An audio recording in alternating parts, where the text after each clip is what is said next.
Hello everyone, welcome to the Tesla Talks podcast.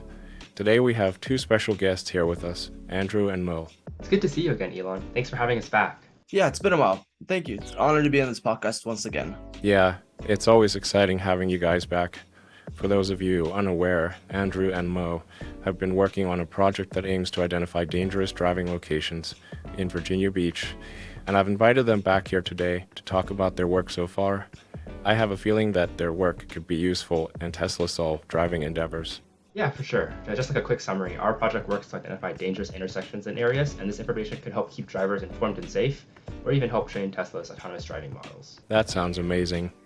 So tell me a little bit more about this project. What dataset did you guys use? Yeah, so the dataset we used was obtained from the city of Virginia Beach, who uploaded the data to the Virginia Beach Open Data Portal. The dataset includes about 17,000 records, each having data for 31 columns.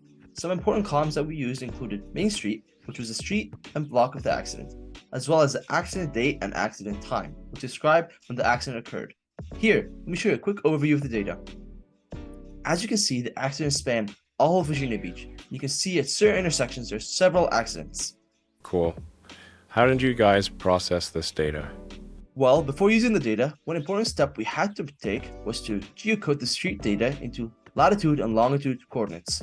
This essentially meant taking a street address and converting it into the latitude and longitude for that location. We explored several geocoding libraries, including Nominatum, Mapbox, and Google Maps. We ended up using Google Maps because their geocoding service was better in simply every way, like accuracy, terms of usage, and pricing, etc. With a latitude and longitude value, we could now pinpoint an exact location for these accidents, rather than just knowing the street name and the block number where they occurred. That's really smart. Yeah, we actually use Google Maps at Tesla too. It's honestly so much better than any alternative mapping service. So what was the next step after data pre-processing? Yeah, so the next step was to group these accidents together by location. The intuition behind this was that we are not interested in the individual accidents, but rather the general location that the accidents occurred at. So whether that be at an intersection, an on-ramp, or a road with many sharp turns. So our goal for this clustering is to group all the accidents that are in the same location. Let's say that they're within 25 meters of each other. We want to group them into one accident location. So the challenge here is that we don't know the total number of clusters there should be, so we can't use an algorithm like k-means or collaborative clustering. But luckily there is one algorithm that Professor Nguyen taught us about, and that is dbScan. So dbScan is perfect for the situation, and if we use dbScan with an epsilon of 25, the algorithm will essentially combine all accidents that are within 25 meters of each other into a cluster. Wow, dbScan is pretty neat.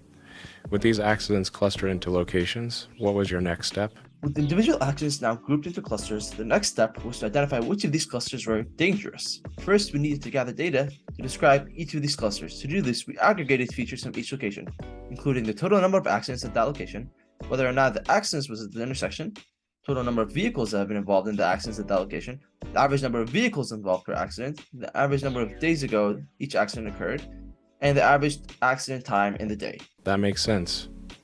I think I'm starting to see where you guys are going. Yeah, so with each location now having several features to describe it, we can now use ML techniques to isolate these dangerous locations. So specifically, we looked into unsupervised learning techniques. So clustering would definitely be very important here. So we looked into things like k-means and agglomerative clustering that would help group the dangerous locations into the same cluster.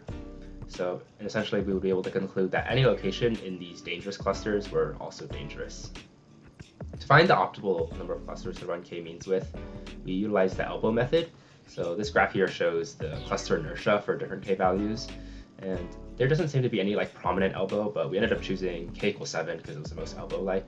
And in the end, we used k-means and clustered locations into 7 different clusters. Now we're using k-means. How did that work out? The k-mean clustering was very successful, and the resulting clusters all seem to be unique in some way. Although all the clusters contain very interesting information, let's look closely at one of the clusters that had the highest average number of accidents. The location of this cluster had an average of 56.9 accidents per location. We can generally conclude that the more accidents means a more dangerous intersections. It is also a confounding variable, such as how busy the intersection is. But at the same time, a busy intersection is also just an inherently more dangerous one. Let's take a look at those locations. So if you look right here, this is a really common area for accidents. This is the intersection of two large roads between Independence Boulevard and Virginia Beach Boulevard. So this is what the intersection actually looks like. If you can see, there are actually 7 lanes here. So each side of the road is 7 lanes wide, which means the entire road is maybe 14 lanes wide, which just kind of shows how busy this intersection is. And it's just kind of the more cars there is, the more dangerous an intersection is, and the more likely there is to be an accident. That's crazy. Most highways have less lanes than that. So this next location had the most accidents out of any location in the data. And this is the 5,000 block of Farrell Parkway. So if you take a look here, you can already tell this roadway is like very dangerous. There's a stop sign right here that goes straight into a very busy road. And right after that stop sign, there's a merge that people have to yield to. And not to mention that both of these roads are very big roads that several cars travel on. So this is an area that's just like very prone to accidents. And honestly, it would be nice if drivers knew to avoid from this spot. Oh yeah, that's pretty bad traffic control. I'm actually not even sure if our Tesla self-driving would be able to get through that safely. Yeah, that does not look like a safe intersection to me. It's spots like these that we're trying to find to help make things safer. Well, these findings are really insightful. I'm honestly really considering starting a project like this at Tesla.